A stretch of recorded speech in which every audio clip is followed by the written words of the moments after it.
Hello and welcome to this revision session for AQA A-Level Physics Paper 1 on the topic of waves. So in today's revision session we're going to look at how to answer examination questions for A-Level Physics Paper 1, in particular the waves topic. So if we're being successful and we've learned in today's lesson, we should be able to answer A-Level Physics examination style questions, assess our understanding on A-Level Physics, and understand what topics of the waves module we need to improve upon for AQA A-Level Physics.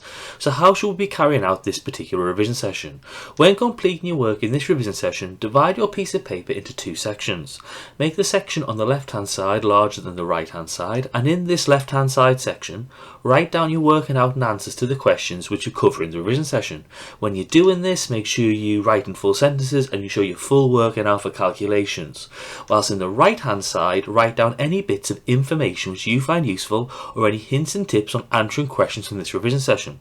After the end of the revision session, write up these notes into a revision sheet for you to use independently. Now, how should you be revising your A-Level Physics exam for your A-Level Physics examination?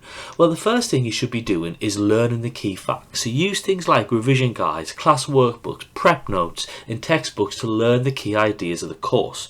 So you may wish to make mind maps or write out notes yourself. The second step is to retrieve your knowledge and understanding. So use things like Caboodle, Seneca, knowledge checkers to quickly test your own knowledge, and you may wish to do this from your own cue cards. And then step 3 is to practice examination style questions. So use the examination prep books, homework books, supervised study books, additional workbooks to help answer examination questions and mark your own work. Now you may wish to download your own examination papers to do this. So those 3 steps are learning the key facts, then testing yourself, and then practicing examination style questions. Now, as we're carrying out revision in this particular session, you'll find that we'll cover 3 types of questions. The first type of question is a general check question. So these are basic questions designed to probe your understanding of the key concepts of this particular topic. The second type of question we're going to look at are checkpoint questions, which are the more challenging questions designed to place your knowledge and understanding of the topics into different contexts and different applications. And then finally, we've got assessment point questions, which are past paper examination questions, which will mimic the type of questions found in public examinations. So let's have a look at this topic of waves. So in this first question, which will start with the general check questions, is looking at the following. So figure 2 below shows the displacement of a string as the wave travels along the string. Now firstly, from looking at figure 2, give the amplitude of the wave, then secondly give the wavelength of the wave, and then thirdly a different transverse wave has a wavelength of 1.8 meters and a frequency of 16 Hertz. From this information, calculate the speed of this wave. So pause the video now, then unpause the video when you want to go through your answer. Right, so how do you answer this particular question? Well, the amplitude of the wave is from the equilibrium position or the midpoint to either the top or the bottom of the wave. So you can see here it's 19 centimeters from the central point to the maximum displacement, either positively or negatively, so you get your 19 centimeters.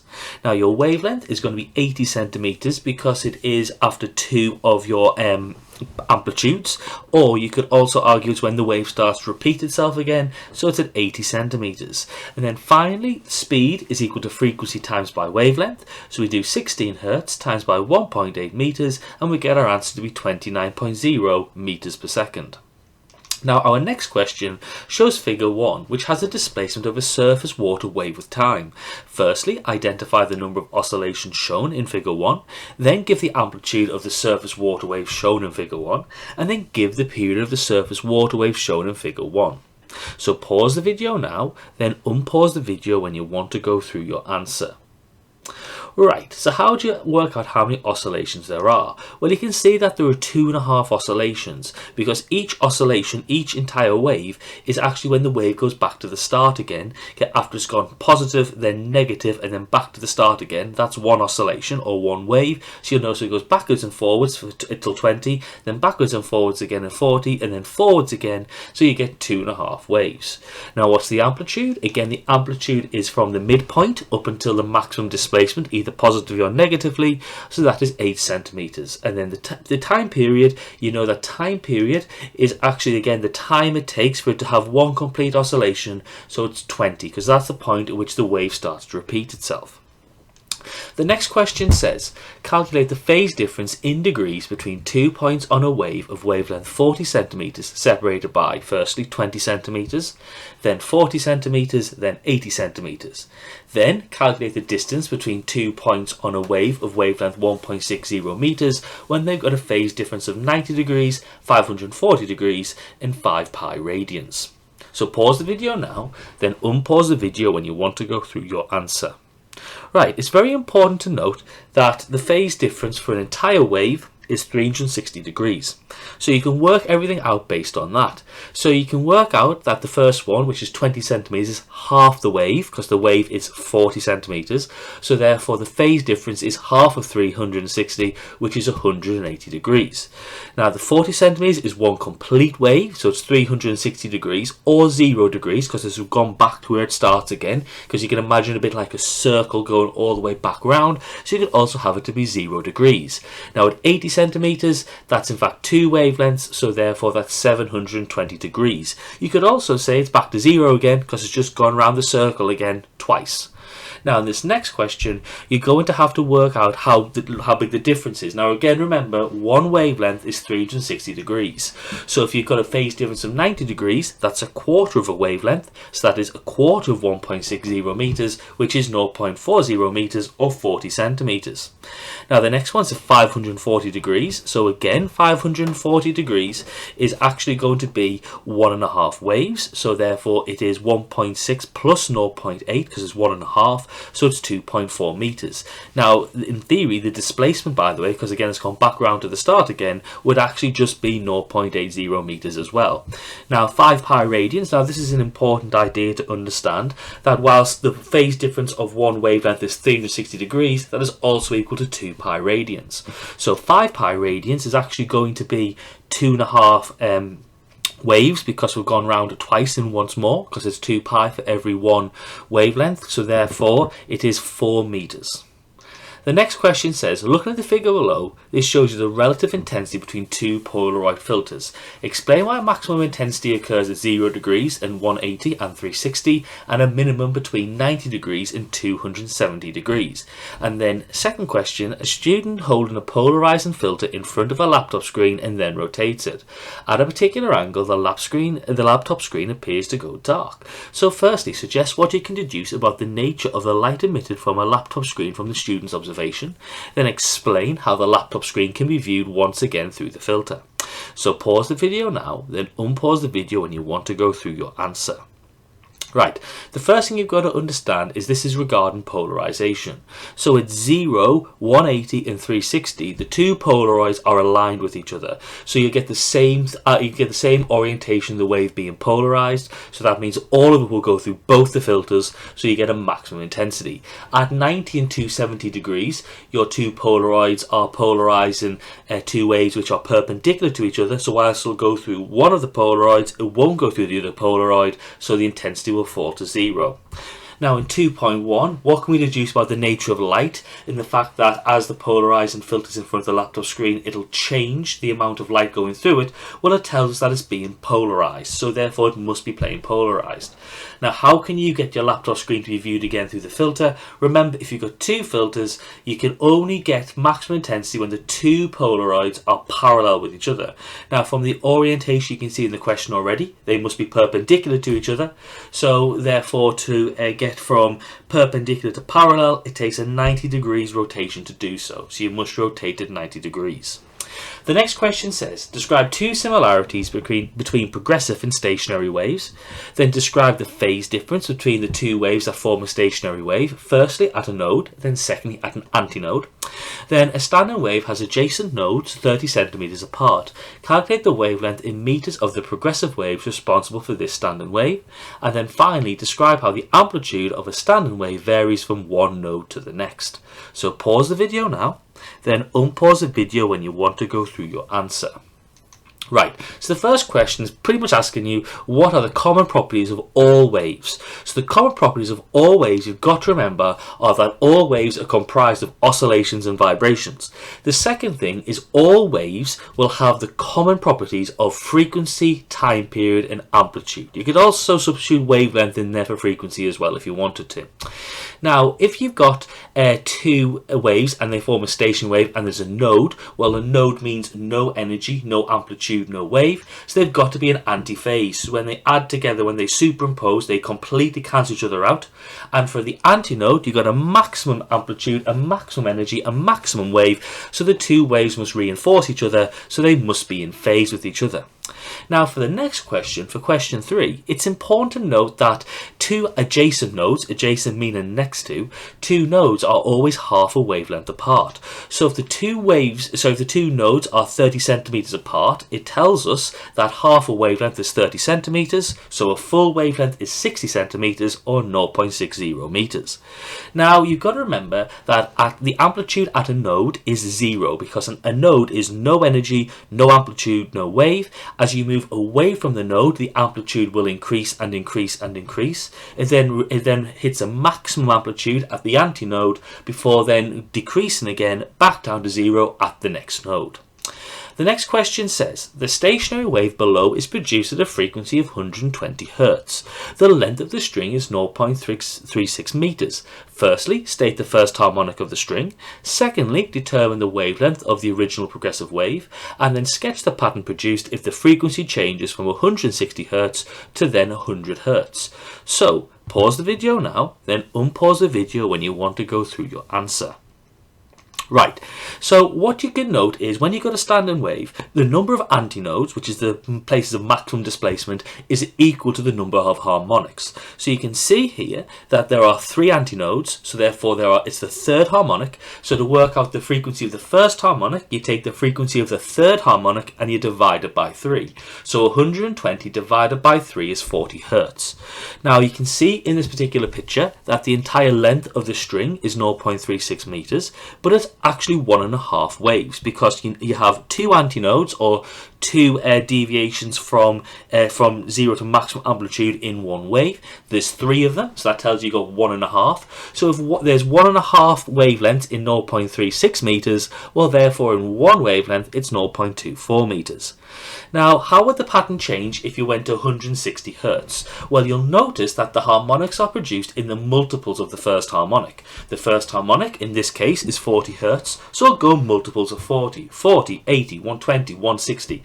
So therefore 160 is the 4th harmonic, so therefore you would sketch the 4th harmonic. So you'd have 4 antinodes in your standing wave. Now for 100 Hz, 100 is not a multiple of 40. It goes 40, 80, 120, 140, 160. So at that point, it's not a multiple of the first harmonic, so you would not get a standing wave pattern formed at 100 Hz. The next question says, explain why it's necessary to use monochromatic light along with a single slit and a double slit to produce a stable interference pattern for light. Then the next question says, the following measurements were taken during a double slit experiment. The separation between the slits is 0.6 millimeters. The separation between adjacent bright fringes is 1.4 millimeters. The distance from slit to screen is 1.6 meters. And from this, calculate the wavelength of the light used. Then for number 3, explain the effect on the interference pattern seen on the screen for a double slit experiment when A light source with a longer wavelength is used. Secondly, B, the slit separation is doubled. Thirdly, the distance from slit to screen is increased by a factor of 3. And then fourthly, a light source with double the frequency is used. So pause the video now, then unpause the video when you want to go through your answer. Right, it's very important to note what waves have to be to get a stable interference pattern, and that is the waves must be coherent. So that means they've got a constant phase relationship, the same frequency, the same wavelength, the same time period. And then using a monochromatic source, a single slit and a double slit will give you 2 coherent sources of light, so they will form a coherent and stable interference pattern. Now for this next one, we've got to look on our equation sheet, and we looked at it for a double slit, for Young's double slit, the wavelength is is equal to WS over D. So you can then pop in the values. Now you'll notice from the values that you've got millimeters and meters. So it's all going to be the same unit. So you convert millimeters into meters by times and by 10 to the minus 3. You pop it all in and you get 5.3 times 10 to the minus 7 meters. Now that makes sense because you should know that visible light has approximately a wavelength of 500 nanometers, which is about 5 times 10 to the minus 7 meters. Now in this next question you've got to look at this equation for the double slit experiment and see how the values would change. So from the equation, lambda equals WS over D, so therefore we can say that W, okay, which is going to be the slit spacing, is going to be equal to lambda D over S. Well, that tells us that as the wavelength increases, the fringe space will increase.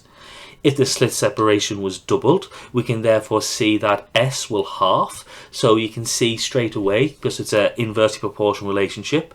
Again, we know that W is directly proportional to D from the equation. So as D increases by a factor of 3, W will also increase by a factor of 3. Then the last one, you've got to remember that frequency isn't in the equation, but wavelength is. And you should know that wavelength and frequency are inversely proportional from the equation C equals F lambda, and C is a constant, so therefore F and lambda are inversely proportional to each other. So if you double the frequency, it tells you the wavelength halves. We know that wavelength is proportional to W, so if the wavelength halves, well, therefore W will half as well. The next question says, the constant frequency signal from a signal generator is fed into two loudspeakers placed 1.5 meters apart.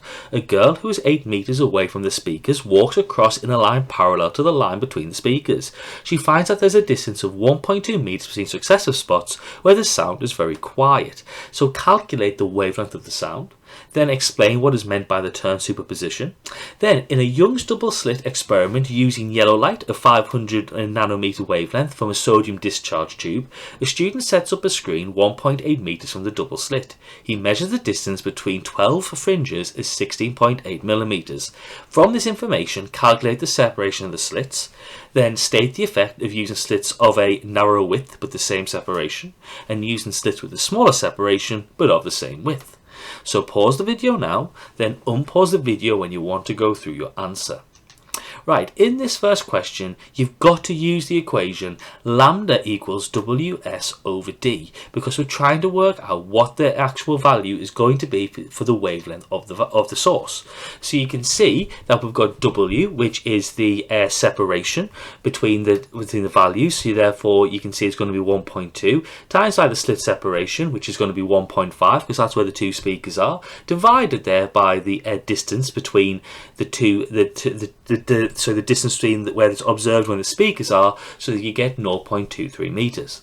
Now, superposition, what is that? It is the summing of the displacement of two or more waves which are coherent with each other. Now in question 2.2, once again, we're going to use the double slit equation. So W equals lambda D over S. We will pop in the values. Now firstly, nanometers turns into meters, so it's 590 times 10 to the minus 9.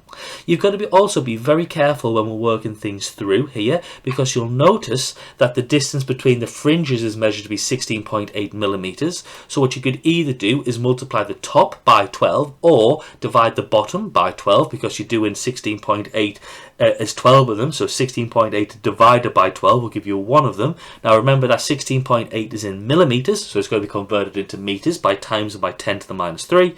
So we get our answer to be 6.3 times 10 to the minus 4 meters. Now, what would happen if we used a slits of narrower width? Well, you'd see more fringes seen on the screen, because you can see from the equation about what's going to happen with W equals lambda D over S. And again, if you use slits with a smaller separation with the same width, well again, W equals lambda D over S. So therefore, if S goes down, well that tells you W will go up, because they're inversely proportional from the equation. So therefore, the fringes are now going to be further apart. In our next question, it says the refractive index of a plastic block is 1.47. What is the speed of light in this plastic? The second question says calculate the relative refractive index of a water to glass boundary. The refractive index of water is 1.33 and the refractive index of glass is 1.50. Then question 3, calculate the refractive index of material 2, given that material 1 has a refractive index of 1.1. And then question 4, calculate the angle of incidence of the light ray in the diagram diagram stated below. So pause the video now, then unpause the video when you want to go through your answers. Right, so how to answer this first question? Well, you've got the refractive index and you can link that into speed by saying speed is equal to the speed of light in a vacuum divided by the refractive index. So it's 3 times 10 to the 8 over 1.47, 2.04 times 10 to the 8 meters per second. The second question, working out relative refractive index, it's going to be equal to N2 over N1. You've got N2, the refractive index it goes into, which is 1.50. You've got N1, the refractive index the material starts in, 1.33. So the answer is 1.13. In this next question, you've got two angles and you've got one refractive index, so you can use Snell's law. So N1 sine theta 1 equals N2 sine theta 2. Pop in all the values given in the question and you can work out N2 to be 1.44. That also makes sense because you can see that the angle of refraction has actually decreased. So therefore, you can tell that in that material, okay, it's in fact gone down. Okay, so that's an important idea to note. And then finally, in question 4, once again, you'll be given two refractive indexes. You've been given one angle, so you can use Snell's law again to work out what this angle is going to be, and it's 63.2. Once again, that makes sense. It's got a bigger angle than what it goes into because it's traveling faster in the original material because the refractive index is lower. The next question says, an optical fibre consists of a core, cladding, and outer sheath. Firstly, state the purpose of the outer sheath in an optical fibre. And then for one fibre, the speed of monochromatic light in the core is 1.97 times 10 to the 8 meters per second, and the speed in the cladding is 2.03 times 10 to the 8 meters per second.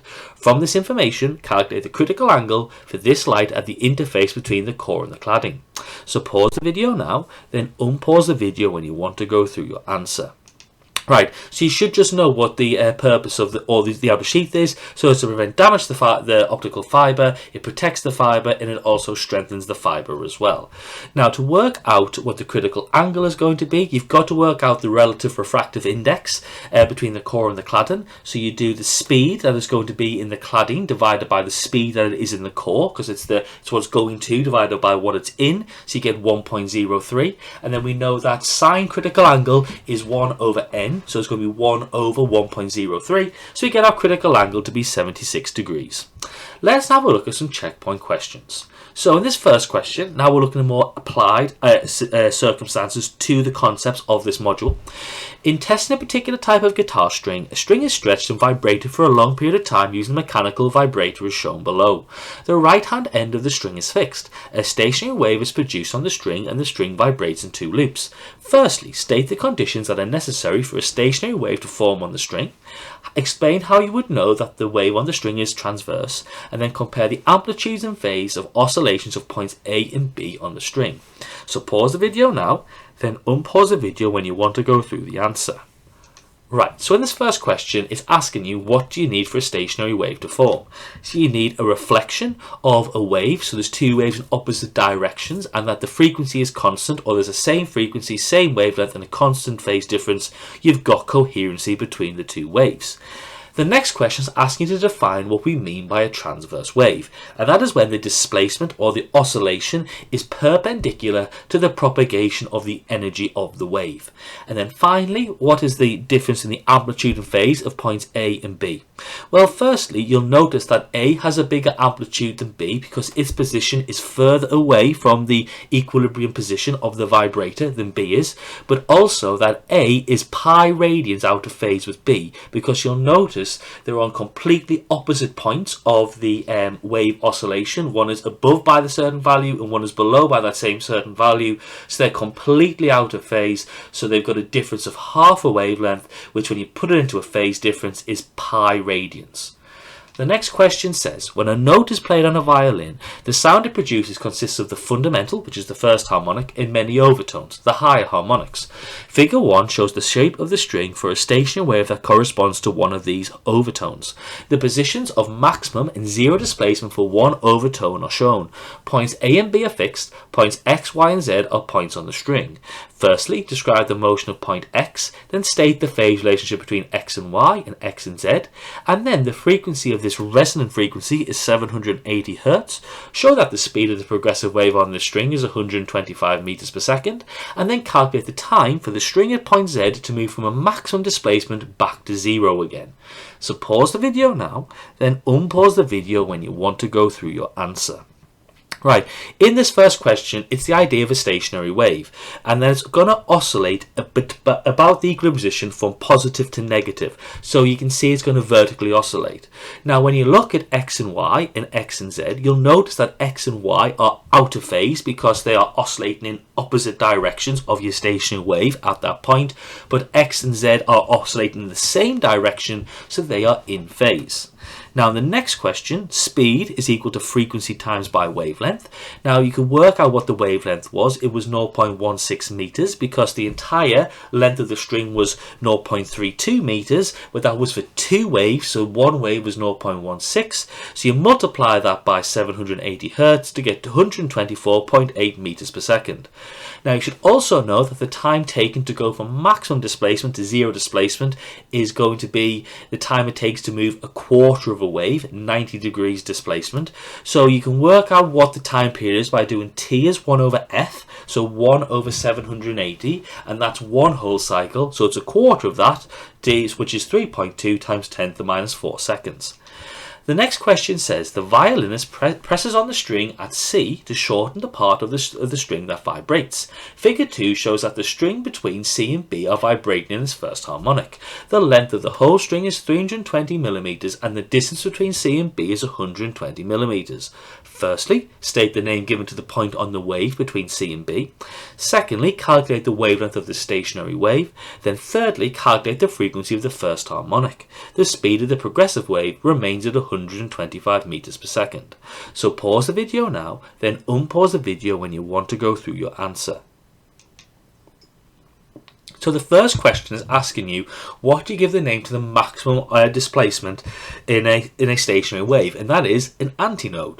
Now, how do you work out the wavelength? Well, we can see that that here you've got the distance to be 240 millimeters for the first harmonic, but that's only half the wave, so you've got to double that and convert it into meters, so it's 0.48 meters. The next one says work out the frequency of the first harmonic, and you've got the speed to be 125 meters per second. Well, frequency is speed over wavelength, pop in the values and you get 260 Hertz. The next question says a transverse wave travels on a stretched chord from left to right. Figure 4 shows at a given instance the shape of the chord. The frequency of the wave is 2.4 Hz. A, B and C are particles on this rubber chord. Firstly, determine the speed of the wave. Secondly, calculate the phase difference between points A and B in degrees. Then thirdly, describe and explain the direction in which A would move as the wave travels a very short distance. So pause the video now, then unpause the video when you want to go through your answer.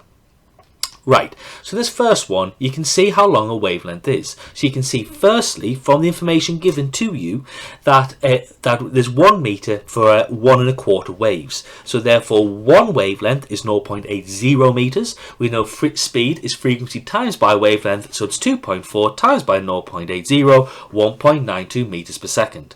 Now again, the phase difference, it is going to be how much it changes in the entire wavelength, so 0.30 over 0.80 times by 360 degrees, because there's 360 degrees in one wavelength, so it's 135 degrees. Now to work out the direction A would move in as it travels a short distance, look at the pattern that the wave is pushing out, because it's going to be a transverse wave. So look at how A would happen as it moves across to the right, because it's moving from left to right. So therefore A would move downwards because the rope is moving in a downwards direction. The next question says, figure 6 shows the surface of a water in a ripple tank at a given instance. Firstly, draw the diagram and show the wavelength of the wave. Secondly, draw the diagram and show the amplitude of the wave. Thirdly, compare and contrast the motion of particles P and Q as the wave travels to the right. And then at 1.4, the distance between P and R is 2.1 centimeters. The frequency of the wave is 20 Hertz. Calculate the speed of the wave. So pause the video now, then unpause the video when you want to go through your answer. Right, in this first one, what is the wavelength? It is from peak to neighbouring peak, or twice the distance of PQ. So it's after two antinodes, you can think of it in that term, and back to the start again. And notice on antinode in this case because it's not a stationary wave. Then the amplitude is from the equilibrium position to maximum displacement, either the peak or the trough. Now, what's going to happen to P and Q? Now, both particles have the same amplitude and the same frequency, and there's a phase difference of about 180 degrees between the motions of P and Q. You'll see that because follow the wave along. So P is actually going to be going upwards because it's going to follow that pattern along, whilst Q will be going downwards because you're following that pattern along as it's going to the right. Now, if the distance between P and R is 2.1 centimeters, we can say that therefore the wave is going to be 2.8 centimeters, because you can see P to R is in fact it's going to be 3/4 of a wave, so therefore one whole wave is going to be 2.8 centimeters. So we can say 2.8 centimeters, or 0.028 meters, times by the frequency 20 hertz is equal to 0.56 meters per second. Now, our next question says, consider points D and E on the screen. State and explain what you expect to observe at D and E. And then, in a double slit experiment using light from a helium neon laser, a student obtained the following results. The width of 10 fringes is 1.5 centimeters. The separation of the slits is 1 millimeter. The slit to screen distance is 2.40 meters. What is the wavelength of the laser?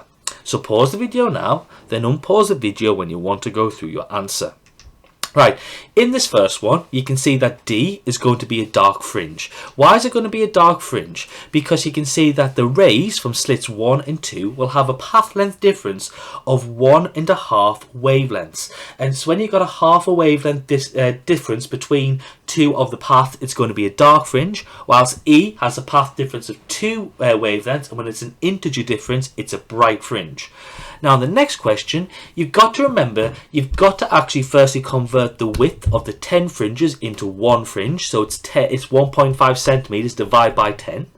Then you've got to convert that into meters. You've got to convert the separation of the slits into meters. You pop it into the equation, lambda equals WS over D, and you get 6.3 times 10 to the minus 7 meters. That looks like it's going to be right because it's about 600 nanometers.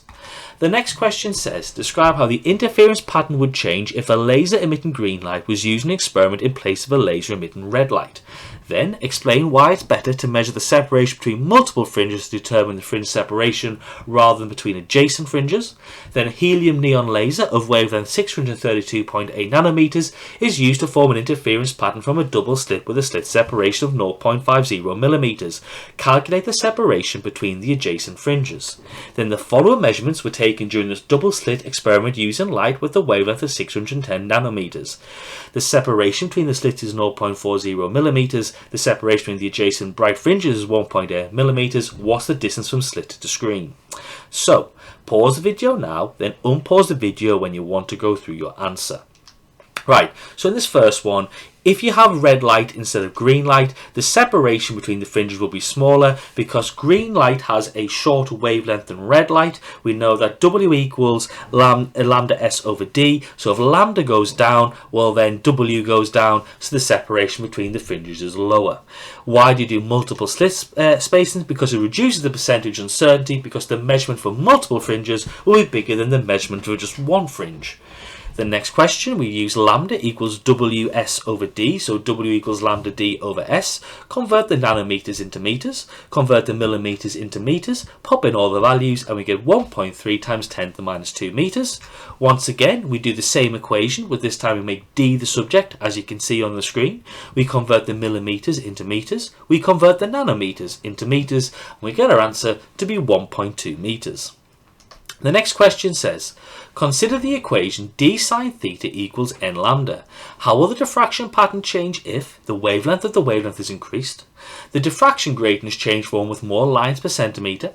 And then the second question says, a student is trying to make an accurate measurement of the wavelength of green light from a mercury lamp of wavelength 546 nanometers. Using a double slit of separation 0.50 millimeters, he finds he can see 10 clear fringes on a screen at a distance of 0.80 meters from the slits. The students can measure their overall width to within 1 plus or minus 1 millimeter. He then tries an alternative experiment using a diffraction grating that has 3,000 lines per centimeter. The angle between the two second order maxima can be measured within plus or minus 0.1 degrees. What will the width of the 10 fringes that he can measure in the first experiment be? What will the angle of the second order maximum in the second experiment be? And suggest which experiment you think will give a more accurate measurement of lambda. So pause the video now, then unpause the video when you want to go through your answer. Right, in the first one, we can say that d sine theta equals n lambda. So lambda, okay, is increased, so therefore theta will increase, so therefore the maxima are more spread out.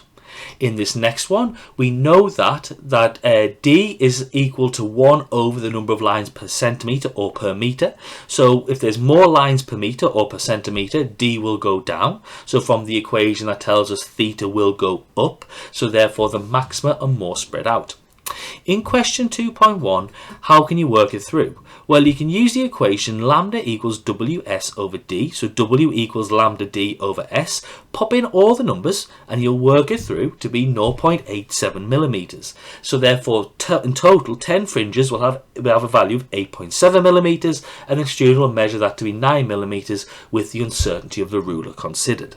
Now, the angle of the second order maxima, we can say that the separation of the lines in the grating, d, is equal to 1 over n, so it's 1 over 3,000 centimeters, so it's 3.3 times 10 to the minus 6 meters.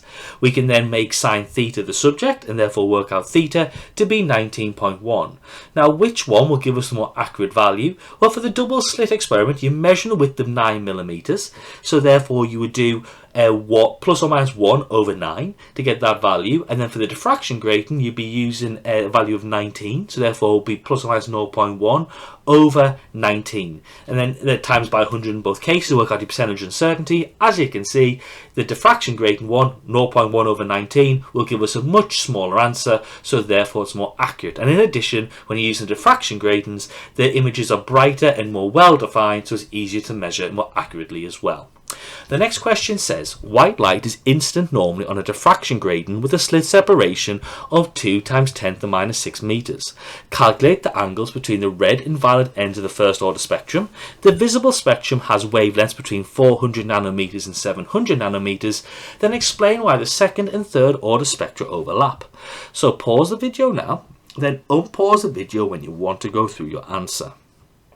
Right, so how to answer this question? Well, we're doing diffraction gradient, so we've got to use the equation d sine theta equals n lambda. So for each one, you rearrange it and make theta the subject. So sine theta equals n lambda over d. It's the first order, so n equals 1. We've got the wavelength, so we can work it through, and we've got d from the question as well. So for red, it's 20.5. For violet, popping in was 11.5. So the difference between the two of them is 9.0 degrees.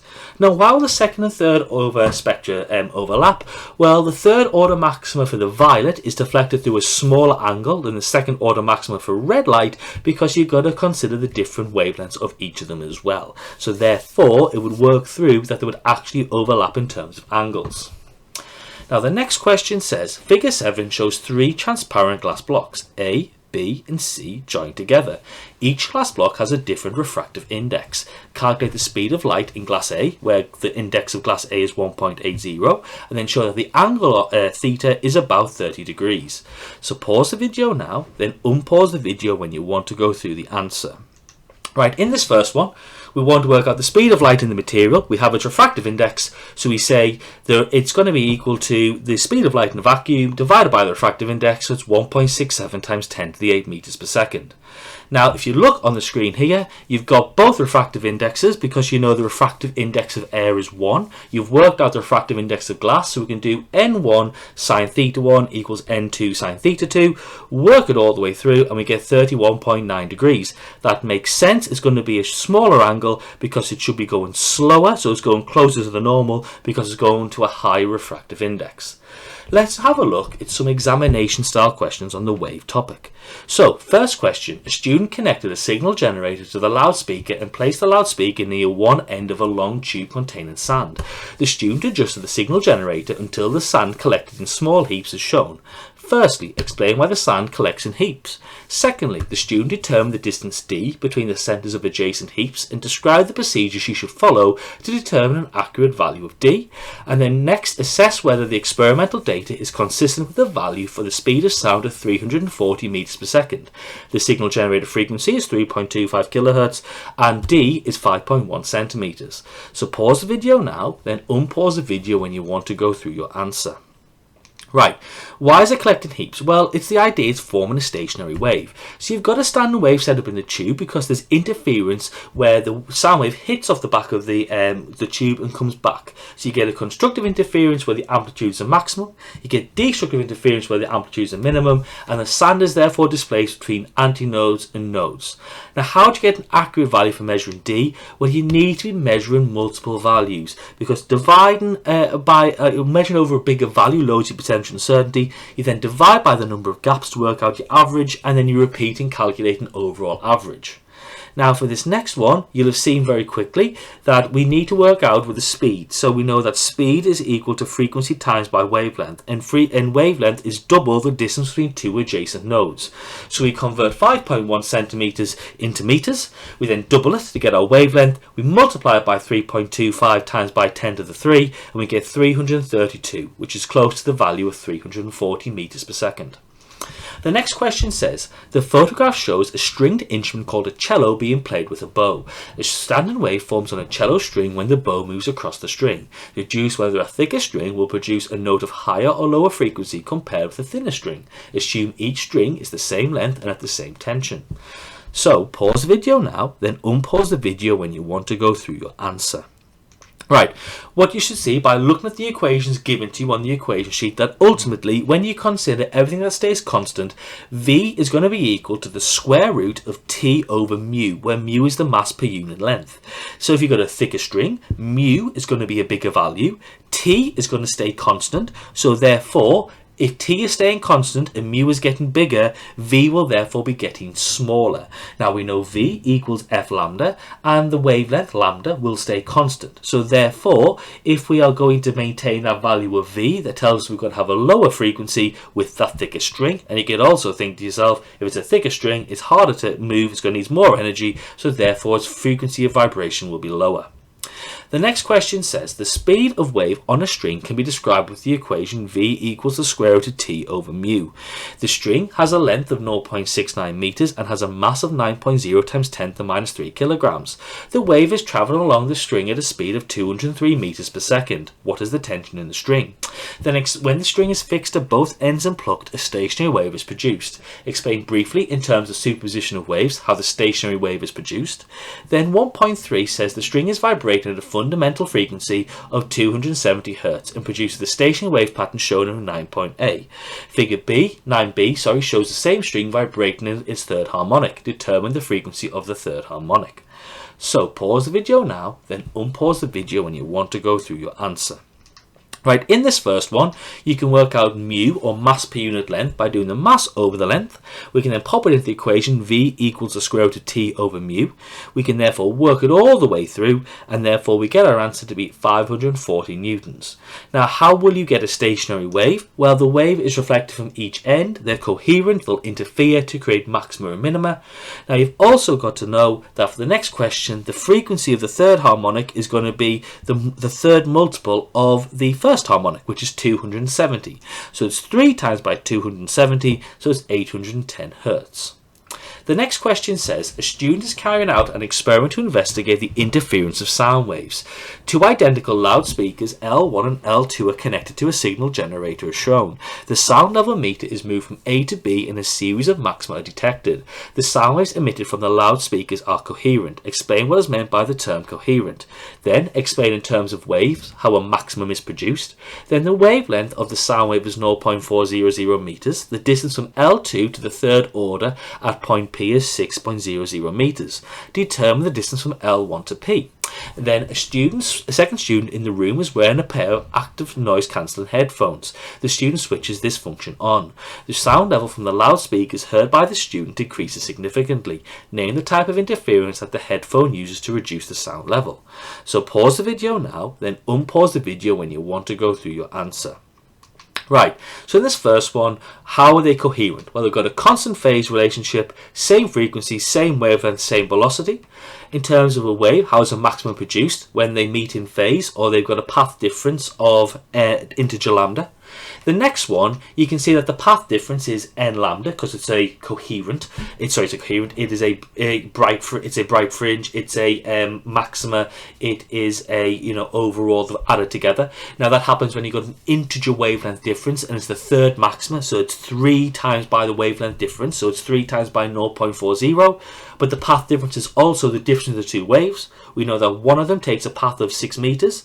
The other one must have a difference of 1.2 to get the actual difference there, because we know that's the path difference required. So therefore the other one is 4.80 meters. And then the interference to reduce the sound level would be destructive interference. The next question says, lighthouses are located along coastlines to aid navigation. A lighthouse emits an intense beam of light. In clear weather, the beam is visible for long distances, but in foggy weather, the visibility of the beam is limited. The beam is refracted by water droplets in the air. A light ray in the beam is incident on a spherical water droplet with an angle of incidence of 40 degrees. The ray passes through the droplet and meets the water-to-air boundary at X as shown. Deduce whether the ray leaves the water droplet at point X, and the speed of light in water is 2.25 times 10 to the 8 meters per second.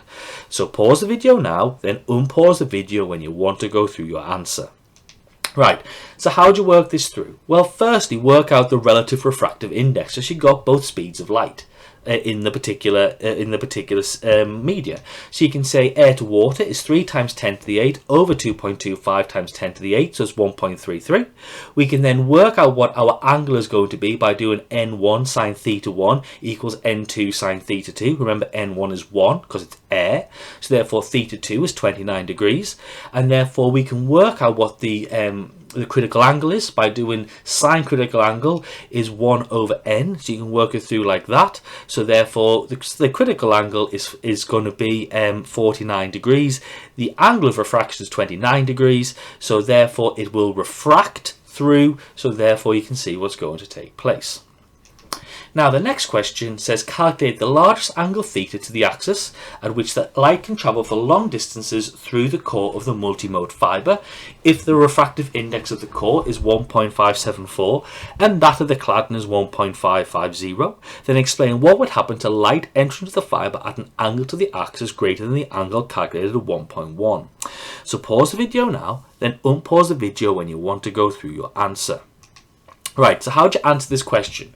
Well, firstly, you can work out what the critical angle is going to be. So therefore you can say sine critical angle is going to, sine C there is going to work it through to be 80 degrees, like so. So therefore by doing your mathematics there, so the sine critical angle you work through to be 80 degrees, and therefore if that critical angle, which is going to be the angle between the core and the cladding, is 80 degrees, from the similar triangles you can see below, it's going to be 90 minus 80, so it's 10 degrees.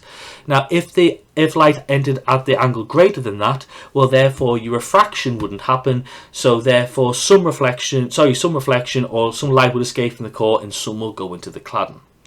So finally, figure 1 shows 2 rays of light, A and B, travelling through a straight optical fibre. Calculate the speed of light in the core of the optical fibre. The absolute refractive index of the core of the optical fibre is 1.6. Then the overall length of the optical fibre is 0.80 kilometers. As shown in figure 1, ray A travels down the centre of the core of the optical fibre. The path of ray B has an overall length of 0.92 kilometers as it travels down the core. Ray A and ray B enter the fibre at the same instance. Calculate the difference in time taken for ray A and ray B to travel through the core of the optical fibre, and then explain how an optical fibre prevents this time difference from occurring for rays such as A and B in figure 1. So pause the video now, then unpause the video when you want to go through your answer. Right, so in this first one, we know how we're going to work out the speed because we've got the absolute refractive index. So therefore, the absolute refractive index is the speed in a vacuum divided by the speed in the material. Rearranging the speed in the material is 1.9 times 10 to the 8 meters per second. That's less than the speed of light. It makes sense. The next one, we can see that the path difference is actually going to be 120 meters or 0.12 kilometers from the overall length to the length, the path length of ray B. You can see that's the difference there. So the time difference is therefore going to be the difference in this path divided by the speed, which for both of them is going to be 3 times 10 to the 8 because it's light. So therefore it's 120 over 3 times 10 to the 8. So it's 6.4 times 10 to the minus 7 seconds. And then finally, how can it prevent this? Well, the refractive index will vary across the core and also be a maximum at the center. So therefore it tells us that rays will travel slower in the center and rays will travel faster at the edge. So therefore hopefully won't have this time difference. So that brings an end to our revision session today. So if we're being successful and we've learned in today's lesson, we should be able to answer A-level physics examination style questions, assess our understanding on A-level physics, and understand what topics we need to improve upon for AQA A-level physics in the wave section. Thank you so much to listen to this revision session on paper 1 for AQA A-level physics on the topic of waves. Thank you so much and have a lovely day.